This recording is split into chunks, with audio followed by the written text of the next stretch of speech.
दोस्तों, एक ऐसा युद्ध जिसमें सर कट गए और धड़ लड़ते रहे।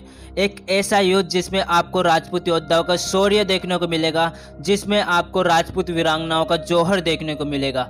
एक ऐसा युद्ध जो न केवल दो सेनाओं के बीच हुआ, बल्कि मेवाड़ की आम जनता और मुगलों की विशाल सेना के बीच भी हुआ। एक ऐसा युद्ध जो अच्छा उदाहरण है उन लोगों को गलत सिद्ध करने के लिए जो जलालुद्दीन मोहम्मद अकबर को महान बताते हैं। ये युद्ध कैसे हुआ, कब हुआ, वो सब जानने के लिए वीडियो के अंत तक बने रहिए। बात है 23 अक्टूबर 1567 की। मुगल बादशाह अकबर ने मेवाड़ पर चढ़ाई कर दी। उस वक्त मेवाड़ के राणा महाराणा उदय सिंह द्वितीय हुआ करते थे।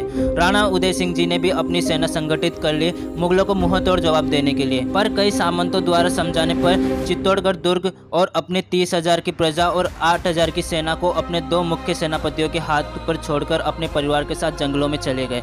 उन दो मुख्य सेनापतियों के नाम थे जयमल और पत्ता सिसोदिया। भले राजपूत 8,000 और मुगल 60,000 थे, पर इतना आसान भी नहीं था इस दुर्ग को जीत पाना। मुगल सेना जैसे ही दुर्ग के पास आती, राजपूतों के तीरों से छन्नी हो जाती। मुगल बादशाह अकबर के पास दो ही रास्ते थे इस दुर्ग को जीतने के लिए, या तो दुर्ग की दीवारों को तोड़ दिया जाए या फिर अंदर रहने वाले सैनिक और जनता को भूखा मार दिया जाए। दिन में मुगल सेना दीवारों को तोड़ देती और रात को राजपूत दीवारों को फिर बना देते।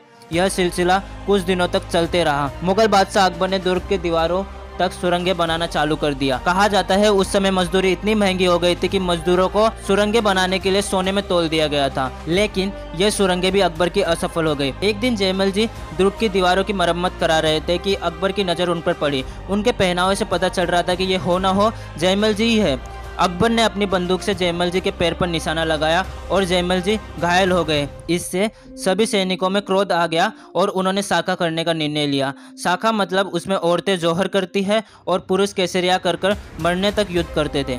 यह साका चित्तौड़गढ़ दुर्ग का तीसरा साका था। दोस्तों, पहले और दूसरे साके के बारे में हम किसी दूसरे वीडियो में बात करेंगे। समय था 22 फरवरी 1568 का। चित्तौड़गढ़ दुर्ग से आग की लपटें और धुआएं बाहर निकलने लगी। अकबर को समझ नहीं आ रहा था कि ये क्या चल रहा है। पास ही खड़े भगवान दास जी से पूछा तो उन्होंने कहा, अब चित्तौड़गढ़ दुर्ग से राजपूत सैनिक एक भूखे शेर की तरह लड़ने आएंगे। सुबह हुई और चित्तौड़गढ़ दुर्ग का द्वार खुल गया। अकबर यह देखकर अचंभित रह गया कि जयमल मेरतिया पत्ता सिसोदिया के कंधे पर बैठकर युद्ध लड़ रहे थे। 2 पैर और 4 भुजा के साथ बहुत ही बेदर्दी के साथ मुगलों को चींटियों की तरह मसल रहे थे। दोस्तों, कहा जाता है कि इस युद्ध में 48,000 सैनिक मरे थे, जिसमें 8,000 राजपूत और 40,000 मुगल सैनिक थे। दोस्तों, कहा जाता है कि अकबर ने चित्तौड़गढ़ दुर्ग में शरण लिए 30,000 आम जनता का कत्लेआम का फरमान दे दिया था।